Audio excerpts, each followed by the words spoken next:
बिस्मिल्लाहिर्रहमानिर्रहीम। अस्सलाम वालेकुम वरहमतुल्लाहि वबरकातुहू। डियर स्टूडेंट्स, हस्बे वादा आज से हम अपनी पीपीएससी की तैयारी जो है लिटरेचर के हवाले से शुरू करते हैं, जिसमें मैंने आपको कहा था कि सबसे पहले हम जो है ड्रामा शुरू करेंगे। उसमें सबसे पहले हम जो है सोफोक्लिस को डिस्कस करेंगे और उसका जो ड्रामा है इडिपस रेक्स। सोफोक्लिस के हवाले से जब हम डिस्कस करते हैं तो ये 496 बीसी में पैदा हुए और 406 बीसी में कि इनकी वफ़ात हुई। उसके बाद हमारे पास आता है सोफोक्लिस के जो अर्ली वर्क्स हैं। मैं बिल्कुल सिंपल अंदाज में समझा रहा हूँ कि बातें आपके जहन में बैठ जाएं। अर्ली वर्क्स जो हैं, सबसे पहले तो इनका इंट्रोडक्शन जो है वो हम देखेंगे। ये ट्रेजिडी के हवाले से फेमस हैं और एंशिएंट ग्रीक ट्रेजिडीज जो हैं वो इनसे इंटरलिंक करती हैं और इस पे उन्होंने काम किया ज़्यादा। उसके बाद जो है इन्होंने तकरीबन 123 प्लेस जो हैं वो इन्होंने लिखे थे, जबकि उनमें से सिर्फ 7 प्लेस जो हैं वो बाकी बचे और बाकी जो हैं वो ज़ाया होते गए। उनमें से कुछ जो फेमस हैं उनके नाम मैंने लिख दिए: Ajax, Antigone, the women of Trachis, Oedipus the king, Electra, Oedipus at Colonus. तो ये उनके फेमस प्लेस हैं। इस plays generally known as Theban plays. चूंकि इनका लिंक जो है ज़्यादा थीब के इलाके के साथ करता है तो इसलिए ये थीबन प्लेस कहलाते हैं। तो आगे हम चलते हैं इडिपस रेक्स की तरफ। First of all we will discuss about the characters of Oedipus Rex. The first character of Oedipus Rex is Oedipus himself. He is the hero or protagonist of the play and the king of the Thebes. He is a Theban prince by birth but believes that his parents are the king and queen of Corinth. Hope so you got the idea regarding Oedipus. And the second character is Laius. Laius is the father of Oedipus and the former king of Thebes. And he is murdered by his son as predicted by the oracle. पेशीन गोई की गई थी और इसको इसके बेटे Oedipus ही ने बाद में कत्ल कर दिया था। नेक्स्ट हमारे पास आता है जोकेस्टा का character, Laius's wife and the queen of Thebes. She becomes the queen again when she ignorantly marries the new king. जब लायस जो है वो उसका मर्डर हो गया, वो चला गया या उस इलाके से, वो हम स्टोरी में डिस्कस करेंगे। उसके बाद जो न्यू किंग जो है वो इडिपस बना और इग्नोरेंटली, जिसके बारे में पता नहीं था, तो जोकेस्टा जो है उसकी शादी जो है इडिपस से हो गई और he was her son as a predicted by oracle. उसके बाद हमारे पास कैरेक्टर आता है क्रेयोन का। Creon Jocasta's brother, he assumes a kingship from Oedipus.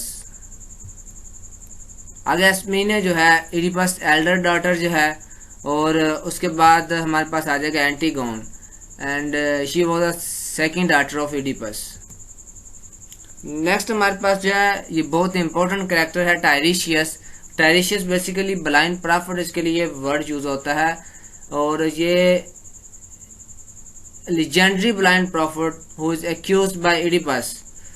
वो उसके पर इल्ज़ाम ये लगाया गया इडिपस पे, इडिपस ने उस पर यह लगाया कि इसने उसका तख्त छीनने की साजिश की है और ये प्रोफेसी करता है, उसके बारे में प्रेडिक्शन करता है और इसने मिलकर साजिश की है क्रेयोन के साथ मिलके। नेक्स्ट हमारे पास आता है पोलिबस का कैरेक्टर।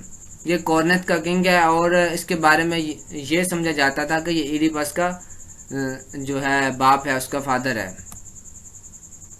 नेक्स्ट हमारे पास आता है मेरोपी और ये क्वीन ऑफ द कॉर्निथ है, जिसके बारे में समझा जाता है कि ये इडिपस की वालदा है, जबकि हकीकत में इडिपस की जो मदर है वो जोकेस्टा थी।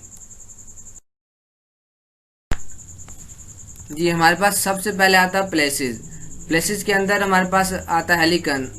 ये बोएटिया में एक पहाड़ी सिलसिला है और ये इनका देवता अपोलो के साथ जो है इंटरलिंक करता है, उसके साथ रिलेटेड है। और जो सेक्रेड प्लेसेस हैं इसके लिए ये वर्ड, इस पहाड़ी सिलसिले के लिए ये यूज़ किया जाता है हेलिकन का। उसके बाद हमारे पास जो सेकंड वर्ड आता है सथेरियन, ये एक जगह का नाम है और ये वो पहाड़ी है जो जहाँ पे इडिपस को उसके बचपन में छोड़ दिया जाता है उस प्रोफेसी से बचने के लिए, जिसके बारे में कहा गया था कि ये अपने बाप को कत्ल करेगा, तो इसको वहाँ पे उस पहाड़ी पे छोड़ दिया गया था। नेक्स्ट हमारे पास आता है डेल्फी। डेल्फी का बहुत इम्पोर्टेंट रोल है और ये एक स्मॉल टाउन है उसकी जनूबी साइड पे, जिसको डेल्फी का नाम दिया गया है। और जो है जो ग्रीक्स हैं वो इस पे बिलीव करते हैं कि अपोलो का जो टेम्पल है वो डेल्फी में सिचुएटेड है और ये ज़मीन का मरकज़ है, इसके बारे में ये मशहूर है। नेक्स्ट हमारे पास आता है कॉर्निथ। कॉर्निथ जो है ये स्टेट सिटी है और जहाँ पे पोलिबस हुक्मरान था, किंग था, और उसके साथ उसकी वालदा जो है जिसके बारे में फेमस था वो वहाँ पे क्वीन थी। नेक्स्ट हमारे पास आता है थीव्स। थीव्स का करेक्टर बहुत इंपॉर्टेंट है इस जगह के हवाले से, यानी इसकी सिग्निफिकेंस बहुत ज़्यादा और क्वेश्चंस भी इसके बारे में बहुत ज़्यादा पूछे जाते हैं। और ये वाइटिया का चीफ सिटी है, जो मरकज़ी शहर होता है उसका नाम दिया गया थीव्स। और इसी से रिलेटेड जो है सोफोक्लिस के जो ट्रेजेडीज़ हैं जो उसने प्लेस लिखे हैं ज़्यादा वो थीबन प्लेस कहलाते हैं, इसी से रिलेट करते हुए। नेक्स्ट हमारे पास आता है हार्ट ऑफ द अर्थ। तो हार्ट ऑफ द अर्थ जैसे आपको पहले बताया कि ये टेम्पल ऑफ डेल्फी के लिए इस्तेमाल किया जाता है कि डेल्फी जो है वो ज़मीन का मरकज़ है according to the Greek mythology, तो इसलिए इसको हार्ट ऑफ द अर्थ कहा गया। उसके बाद हमारे पास आता है स्मिनस। स्मिनस जो है हमारे पास जो थीब्स आपको बताया है उसके थीब्स जो है हम कह सकते हैं कि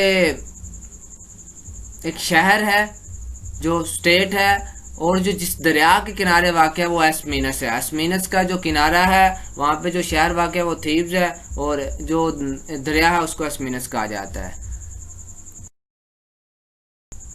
उसके बाद हमारे पास आता है कि इसके अंदर इडिपस रेक्स के अंदर मैथोलॉजिकल अलूजन कौन कौन से इस्तेमाल किए गए हैं। सबसे पहले ग्रीक मैथोलॉजी के अंदर अपोलो के देवता का जिक्र किया जाता है और इसको लोकस भी कहा जाता है। और अपोलो जो है ये उनका गॉड ऑफ द सन है, ठीक है, सूरज का देवता है, गॉड ऑफ द मेडिसन है, म्यूजिक है, प्रोफेसी है। तो इसके बहुत से नाम है जिसके लिए इसको ग्रीक मैथोलॉजी में जाना जाता है। उसके बाद हमारे पास आता है ज़्यूस। ज़्यूस ग्रीक गॉड्स का चीफ के नाम से मशहूर है और Zeus was the god of the sky and the weather. ये मौसमों के साथ इंटरलिंक करता है, उसी हवाले से फेमस है और to some extent it is related to the aspects of human life. उसके बाद हमारे पास आता है फेलस। फेलस का करेक्टर जो है ये गॉडेस है, यानी फीमेल गॉडेस है, इसको एथनी भी कहा जाता है और शी इज़ नोन एज एथना। एथना के नाम से भी जानी जाती है ये। और इसके अलावा हम ये कह सकते हैं कि ये फ्लूट की इन्वेंटर के तौर पे मशहूर है, इन्वेंटर ऑफ द फ्लूट, यानी बांसुरी बजाने के हवाले से फेमस है। उसके बाद हमारे पास आता है आर्टिमिस जो है, ये हमारे पास आर्टिमिस ज़्यूस एंड लेटो की जो डॉटर है उसके बारे में मशहूर है और ये अपोलो की सिस्टर है। ये क्वेश्चन पूछे जा सकते हैं आर्टिमिस कौन थी, अपोलो की सिस्टर है और ज़्यूस एंड लेटो की जो डॉटर है। उसके बाद हमारे पास बैकस आता है, ठीक है, ये ज़्यूस एंड सेमली जो है उसका सन है, उनका बेटा है। Zeus and Semele SEMEL। क्योंकि टाइम बहुत थोड़ा है इसलिए मैं इतना ज़्यादा ना टाइप नहीं कर पाया, तो मैं आपको साथ साथ इसको एक्सप्लेन करता जा रहा हूँ। क्योंकि टाइम थोड़ा है तो हमने बहुत ज़्यादा स्टडी करनी है। उसके बाद स्फिंक्स है, इसके बारे में बहुत ज़्यादा MCQs पूछे जाते हैं। स्फिंक्स जो है लिटरली एक मॉन्स्टर का नाम है जिसका ऊपर वाला जो फेस है, ऊपर वाला हिस्सा है वो वीमेन से रिजेंबल करता है और नीचे वाला जो है उसकी जो बाकी बॉडी है वो शेर से, लायन से जो है उसमें रिजेंबलेंस करती है। तो इसके बारे में आपने जहन में रखना है। नेक्स्ट जो है हमारे इसके सेकंड लेक्चर के अंदर हम जो प्ले है इसके तमाम एक्ट्स को उसको डिस्कस करेंगे, उसकी शॉर्ट समरी डिस्कस करेंगे। स्टोरी का राइज एंड फॉल उसके बारे में डिस्कस करेंगे। इसके मेन थीम्स हैं या जो भी क्वेश्चन बन सकते हैं पॉसिबल उनको डिस्कस करेंगे। तब तक के लिए अल्लाह हाफिज़, अस्सलाम वालेकुम।